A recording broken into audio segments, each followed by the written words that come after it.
Hello বন্ধুরা, কি করছো তোমরা? কেমন আছো তোমরা সবাই? আশা করি সবাই ভালো আছো, সুস্থ আছো। আমি সকাল হয়েছে আমার বাড়িতে, ঘুম থেকে উঠেছি বাড়ি থেকে। ঠিক আছে, বাড়ি থেকে এসছি ঘুম থেকে উঠে সকাল, আর এখানে রাত্রি হয়ে গেল। দেখো, সকাল 7টায় এসেছি আর এখন বাজে 8টা 47, মানে পৌনে 9টা, 9টা প্রায় বাজতে যায়। তোমার দাদাভাইয়ের কাছে এসেছিলাম, সারাদিন ছিলাম। সকাল 7টায় এসে এখন 9টা বাজতে যায়, পৌনে 9টা বাজে, এখনও বাড়ি যেতে পারিনি।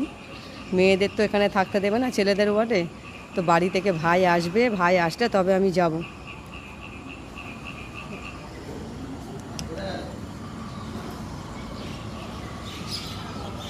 সেই জন্য আমি ওয়েট করছি, আসলে তবে আমি বেরোবো, বাড়ি যাব। তোমরা সবাই কেমন আছো? সবাই ভালো থাকো, সুস্থ থাকো। সারাদিন খাওয়া নেই, ঘুম নেই।